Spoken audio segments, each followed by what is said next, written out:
tu peux rencontrer des milliers de personnes en quelques secondes. Alors, pourquoi tu te sens plus seul que jamais? On t'a vendu l'idée que plus de choix, c'est plus de liberté. Mais en réalité, c'est exactement l'inverse. Aujourd'hui, je vais te montrer pourquoi les applis de rencontre sont conçus pour te garder seul et accro à l'illusion. On pense que multiplier les options améliore nos chances. Mais la psychologie dit exactement l'inverse. Le concept clé, c'est le paradoxe du choix.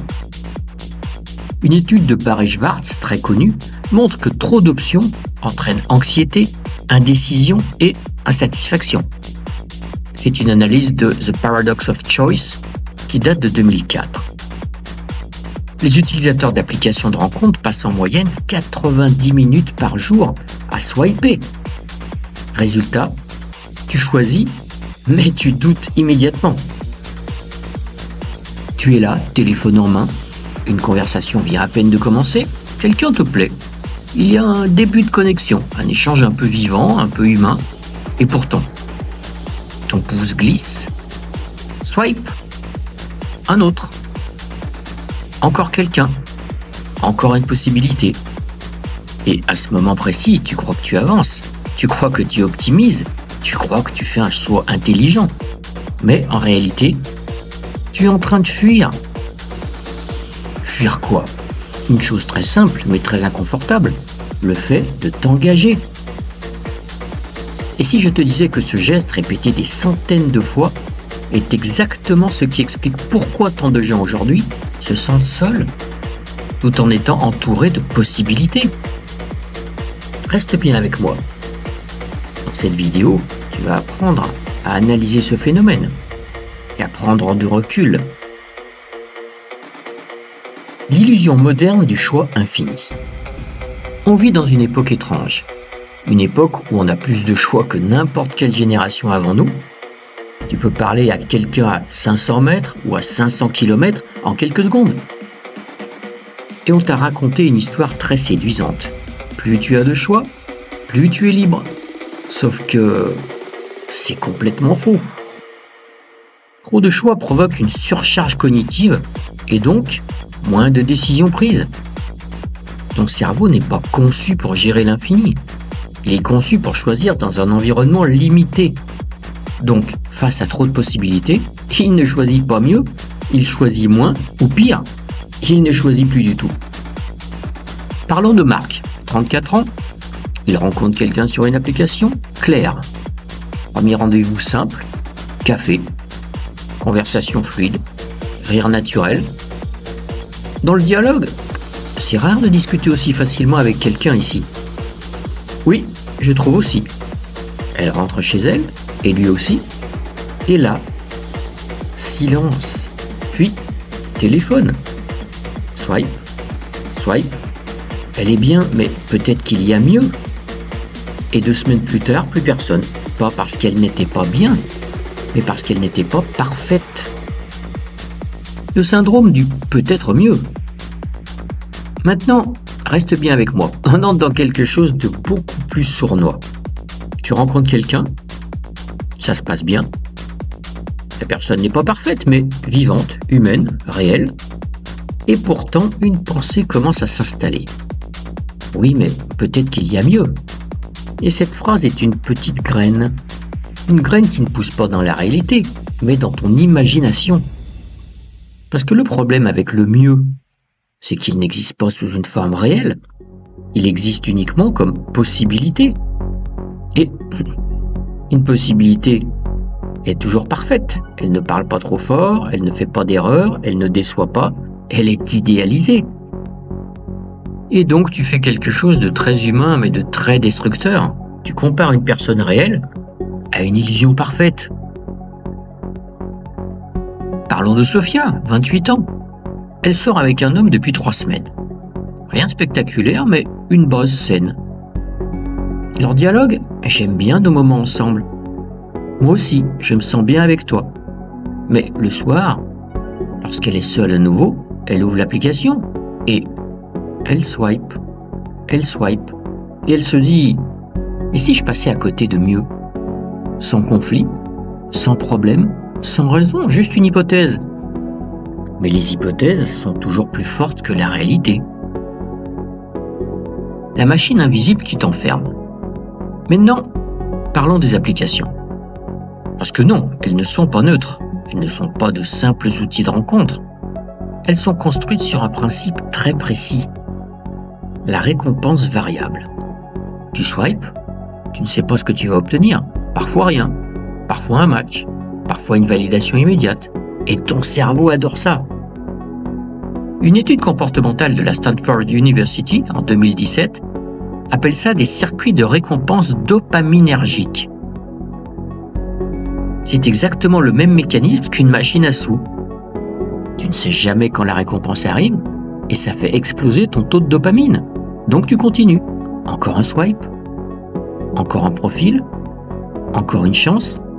Et le plus ironique, tu appelles ça chercher l'amour. Regardons Thomas, 41 ans. Au début, il était enthousiaste. Puis, il est devenu de plus en plus exigeant. Puis de plus en plus rapide sur les applis. Dialogue interne, non, pas celle-là, pas assez bien, next.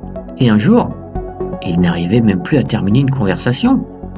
Parce que dans sa tête, il y avait toujours une autre option qui attendait. L'érosion progressive de la valeur humaine. Il y a quelque chose de plus grave encore que l'addiction.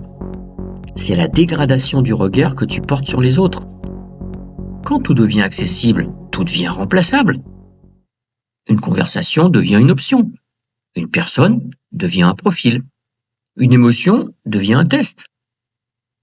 Une analyse Global Web Index de 2019 révèle que 42% des utilisateurs Tinder sont en couple. Ce chiffre n'est pas anecdotique. Il montre quelque chose de très simple. Beaucoup de gens ne sont pas en train de chercher quelqu'un, ils sont en train de vérifier s'il existe mieux. La phrase qui change tout. Et ici, il faut parler d'une vérité que personne n'aime entendre. Une phrase simple, presque trop simple.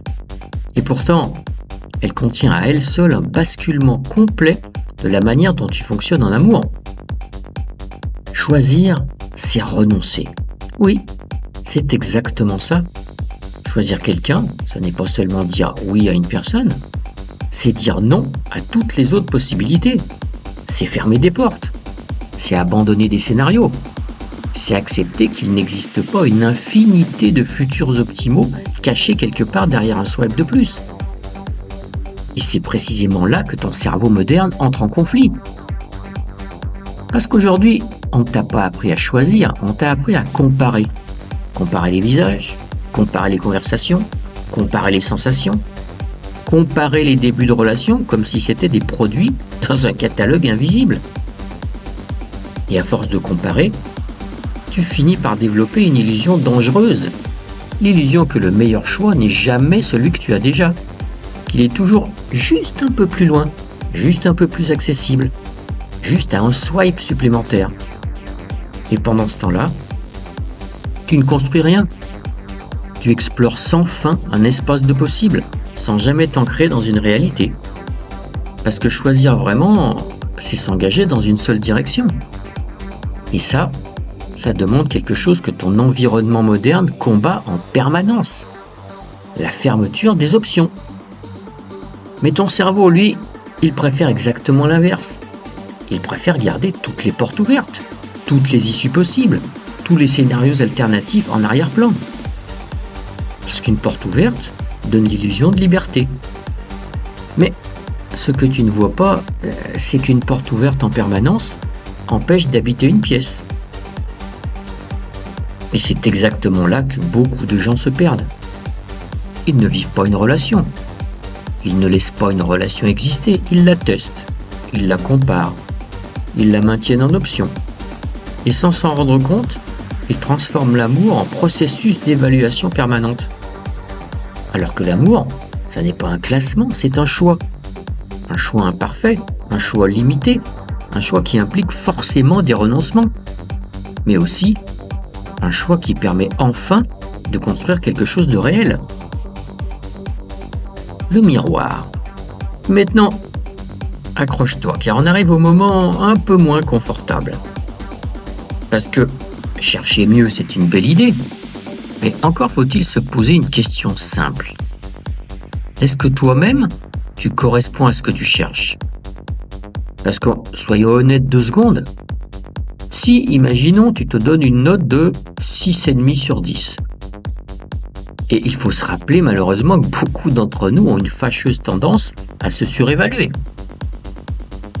Est-ce que tu crois vraiment qu'un 9 sur 10 que tu recherches sans cesse sur tes applis attend sagement ton swipe pour venir te choisir?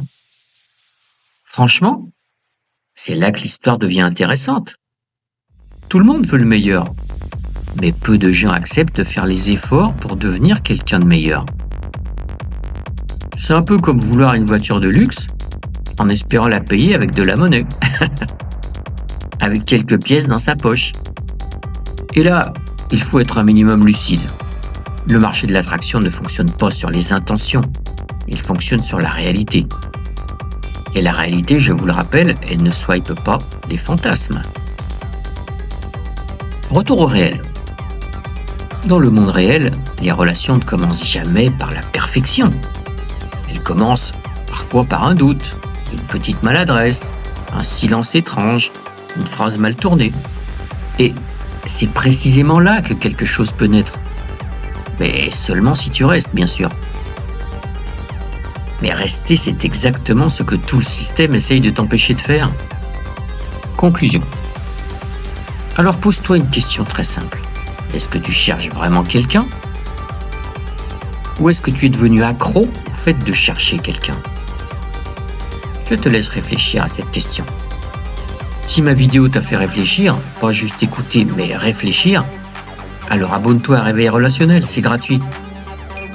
Rejoins la communauté. Ici, comme tu le vois, on ne vend pas des illusions confortables. On démonte les mécanismes invisibles qui dirigent tes choix. Et n'oublie pas, dis-moi en commentaire, est-ce que tu penses que les applis t'aident à trouver quelqu'un ou est-ce qu'elles t'empêchent de t'engager vraiment? À bientôt pour ma prochaine vidéo.